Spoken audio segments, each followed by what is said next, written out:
Have you been having a little bit of bad luck lately? Things have just not been going your way and you don't seem like you can find satisfaction in your relationships? Well, rest assured, I have the answer. Chances are you are currently being haunted by a spirit spouse, and we are going to explore that topic today and find out how you can get rid of this haunting yourself.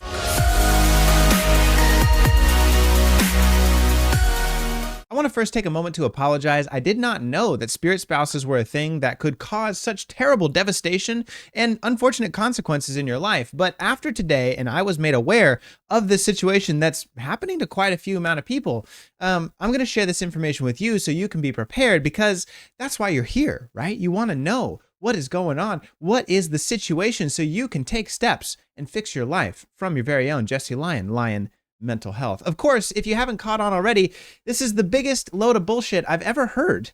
We are talking with extreme amounts of sarcasm. Apparently, Tiffany Haddish went on the internet, as these famous comedians do, and talked about having a person, a faceless figure, a man who would give her sensual baths. And this person, which I will get their name now, this is a TikTok channel, Anointed Fire. And Anointed Fire made me aware of the spirit husband predicament. And I'm going to share this with you and go over the real dream interpretation instead of this kind of silly bullshit. And I'll actually talk about a little bit how these things propagate on the internet. There's actually a very interesting, stay to the end of the video, there's a very interesting way that this person talks in order to make herself sound authoritative and in a way kind of brainwash you to think that these things are real when they're actually not. It's a very common sort of manipulation tactic. And so maybe you can be aware of it the next time you're watching a video, or the next time you're in a bad relationship. But without further ado, I mean, you're here for the trash, so let's get to it. If you didn't get a chance to watch the previous video on my page, please go and watch that. In that particular video, Tiffany Haddish... As if 6 minutes and 11 seconds was not enough time for her to already be explained. There's a part one, but you know, I respect your time, so I'm not going to waste it. Describes a man that comes into her dreams who takes care of her, bathes her, feeds her, and does husbandly duties with her, if you get what I'm saying. I get what you're saying, Anointed. I'm about to get anointed. You know what I'm saying. She said that this man is faceless. Now, if you follow the videos on my page, that is what we call a spirit spouse. Go and watch. So let's start here, right? Persons in our dreams are parts of ourself, and we know this from psychology. When the mind turns off and goes inwards with our dreams, you know, we are processing our internal world, and that internal world is helping us solve the problems that we're facing in our waking life. Now, it's very common to meet people in your dreams, but those are different parts of your own personality and characteristic. And so, like when you're being chased by like a serial killer or a murderer or something inside of your dream, there's no person that's actually going to try and haunt you and get you. There's no person or demon that these people would say is trying to actually harm you. These are the parts of yourself that you're afraid of. And sometimes we're embarrassed, ashamed, guilty of different things about ourselves, and we run from them in our waking life, and it causes us to feel fear and panic that we're going to be found out and people aren't going to like us. So we have this dream about running away, when actually it's about us needing to embrace and love ourselves and figure out how these parts fit in. So Tiffany Haddish here in this situation is also experiencing something similar. She has a masculine part of herself that she is trying to make sense of and trying to connect with. She wants to feel cared for. And I'm sure as stressed and as busy as she is being a comedian in the limelight, she needs that care, love, and affection, and she craves it. So what does her dream do? It gives her an image of, hey, this is what you want. This is what you're looking for in a partner and what you're looking for in yourself. Connect with that loving, caring, nurturing, masculine part of yourself that will help take care of you in the situation, specifically in a bath. If you're getting a bath, it's about emotional cleansing. Water is an emotional symbol and the bath is cleansing. So when you build up with stress, you often have these bath dreams, bathroom dreams, shower dreams, rain dreams, because we need that emotional cleansing from all the stress. So from a practical psychological standpoint, this dream makes total sense, but just wait till we get into the meat and potatoes of this anointed by fire prophecy that she's about to tell over Tiffany Haddish.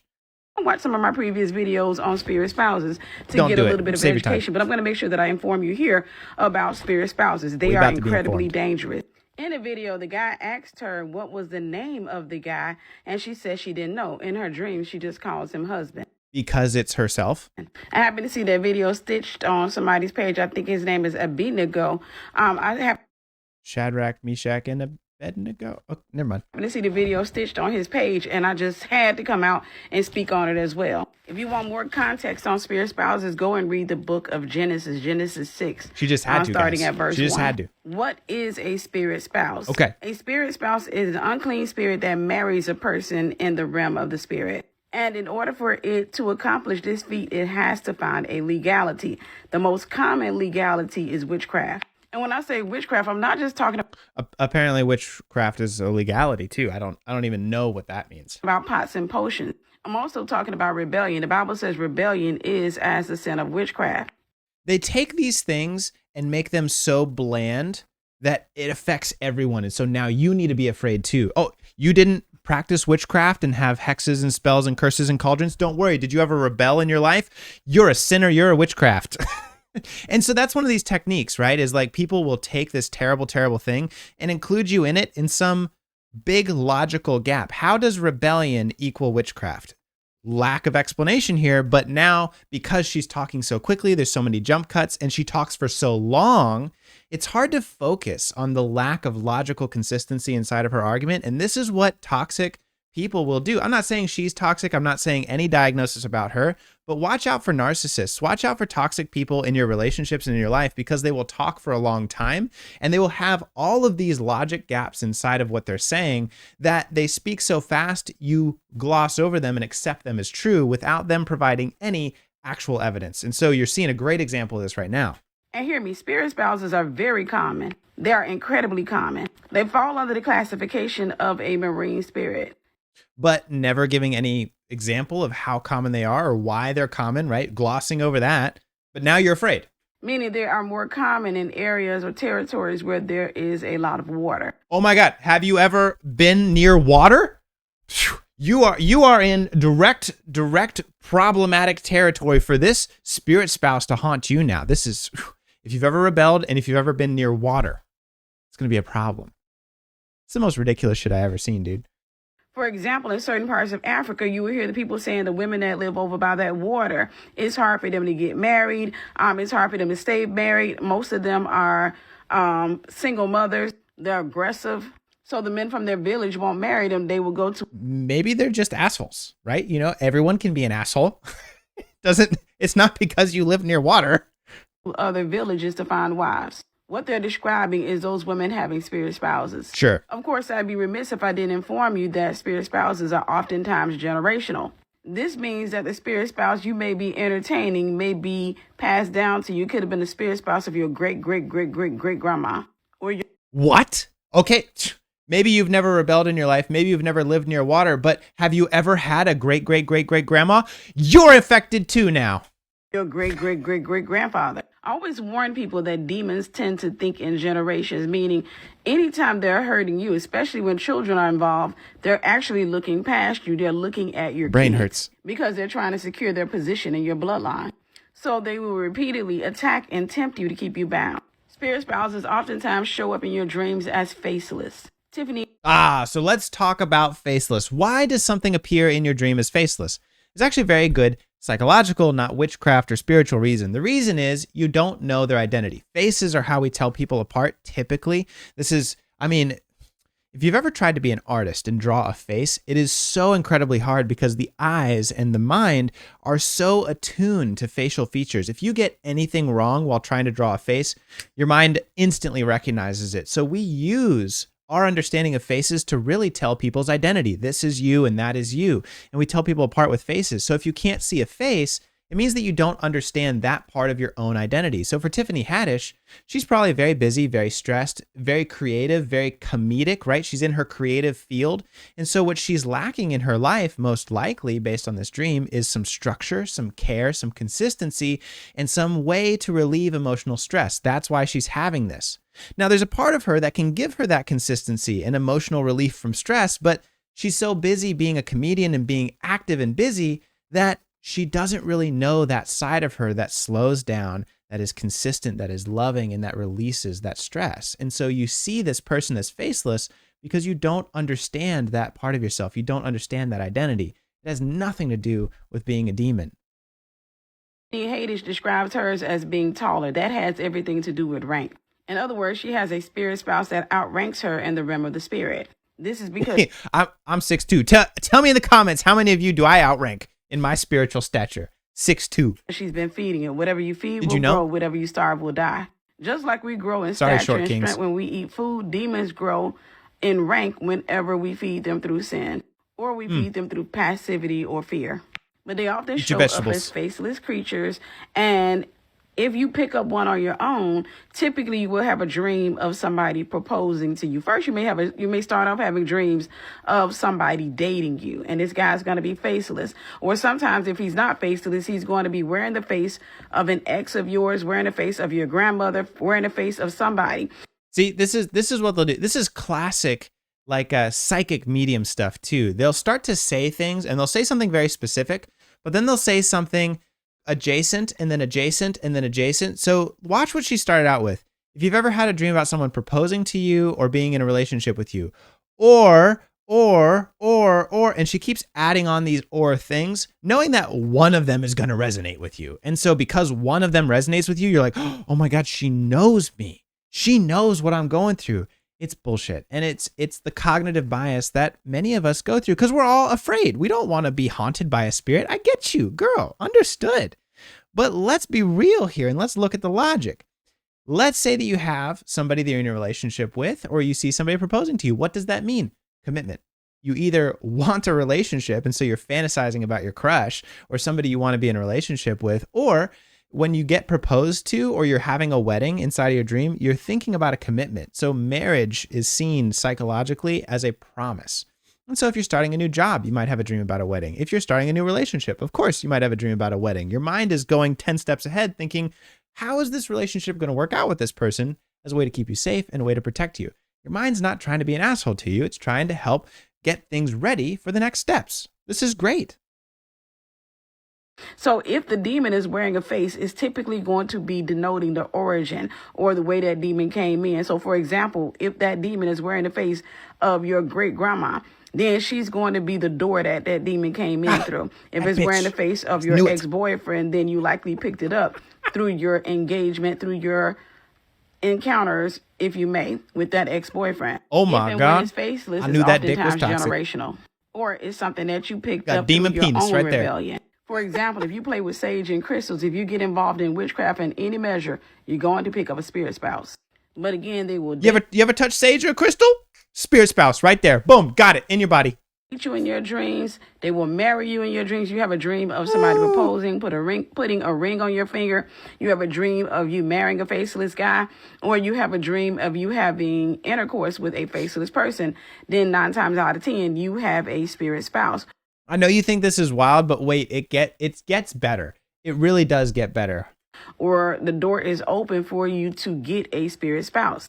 Oftentimes, you may even experience the phenomena of feeling like you got a ring on your finger. You're walking around the house and it feels like you have a ring on your finger. In many cases, you see how she keeps adding things to it? It's like, oh, if you feel this, if you've ever felt this, if you've ever felt this, it just keeps adding to reasons that you have a spirit spouse. And at this point, she's said so many things that there's no way you couldn't possibly relate to this. And so you're like, oh, she knows me. Wake up experiencing the big O. You know what I'm talking about. There it was. You ever had a dream and woke up with an orgasm? Spirit spouse! It happened. You know it did. It's a problem. A spirit spouse. It's called a wet dream. Okay, God, we've researched this shit, guys. Come on, how are we still getting people confused about spirit spouses? If you have a wet dream, it just means you're horny. Orgasms are a normal thing that the body does, and you have to have a sexual, a romantic release. That's important for you and healthy for you. God, there's so much research about the positive mental health benefits of orgasm. Good for you. I'm glad you did. It was not a sin. Please, for the love of God and everything holy, can we stop? Spouses are incredibly jealous, incredibly. They do not want you to be in a relationship with anybody, especially if it's a serious relationship. They will go out of their way to destroy your relationship, including attacking the person that you're in a relationship with. They've been known to cause accidents. See, this is also last one. We'll let the video play out real quick and we'll be done with this because it's just so much trash. My biggest problem with this whole thing, my greatest frustration is that after all these things, she says all these things that people can relate to, and then she blames you. You didn't repent enough. You didn't ask for God's help enough. You didn't practice a holy way of living well enough. And so you're haunted by a spirit spouse because of the things that you did. Listen, that is setting somebody up for trauma. And that's why you can tell I'm so passionate in this video, because these things are not just silly little things on the internet. These things are what cause people to be stuck in trauma and to experience psychopathology, to feel pathological thinking, to be ill. Like it's a diagnosed medical condition. I work in the medical field. And by perpetuating and continuing these belief systems, we are setting people up to be hurt, to be traumatized, and then to pass on that trauma to their friends, relatives, and children. And so no, sometimes bad things happen to good people. Sometimes bad things happen because people choose to be assholes, right? And so if you had a terrible boyfriend, if you had a terrible partner, girlfriend, whatever, that's not on you. You learn something from it, hopefully, and you know how to treat yourself better and to treat yourself with respect. The things that happened were not your fault. It is your responsibility to move forward and to get help. But blaming yourself is the shortest way to ensure that you will never get better. And that's why I'm so passionate about these kind of videos and revealing them and exposing them online so you can be smarter and wiser and more prepared. Financial devastation, mental health issues, and premature death.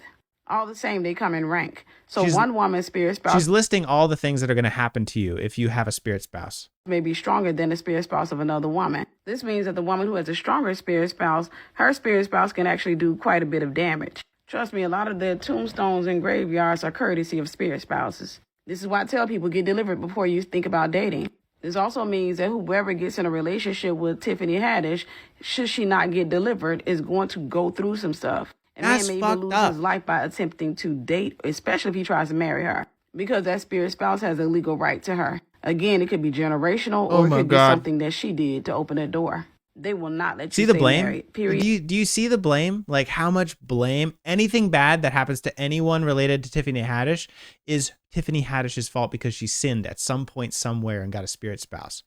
Do you see it now when I lay it out in front of you? It's despicable. It's absolutely abhorrent. Point blank. They would destroy your husband's career, his reputation. And yes, a man can have a spirit wife. Did I mention they cause health issues? Oh, and they'll ice you out of your dreams. What I mean by that, they'll give you jewelry and do a lot of great and grand things for you because they are masters of sensuality. Tiffany Haddish says her spirit spouse gives her baths in her dream. But make no mistake about it, that's her enemy. A spirit. That sounds amazing. To receive a bath, to be loved and cared for in your dream is a beautiful, wonderful thing that should be celebrated. I hope she has more of them because I'm sure she wakes up happy and relieved, which is what her brain is trying to give her. And these messages are sabotaging that gift. Spirit spouse is a demon. It is a fallen angel. It has no ability to love you. No proof. I mean, none. You are nothing but its territory, its host, its prey even. I forgot to mention it even comes to plant seeds. In other words, it will open you up for other unclean spirits. And when it plants a seed, you will typically have dreams of you being pregnant or you having children. And these won't be your actual children. Pregnancy dreams, being pregnant, having children dreams are the sign of a new beginning. They're wonderful, beautiful, celebratory dreams. When you start a new relationship, start a new job, start a new journey on your own self-discovery, you'll have pregnancy and birthing dreams because there is this new start. There is this new beginning happening for you. And so it's not something to be afraid of. It's something to be celebrated. And I'm so sad that this information is robbing you of the beautiful interpretation of that dream. They may be faceless or they may have faces. How do you get free? Go through deliverance. I will list some deliverance resources later today underneath this video. Ah, there it is. There it is. Buy my course, buy my deliverance. Book a one-on-one coaching session with me. Astral Fire, whatever the hell. What the hell was it? Anointed Fire. That's what it was. You see how it goes. So listen, thanks for watching the end of the video. Subscribe down below and let me continue to help educate you and show you the true meaning of your dreams. If you struggle with nightmares, don't worry, you're not alone. There is help, there are answers. Subscribe, leave a comment of what you'd like to see next, and I'll catch you in the next video. Bye.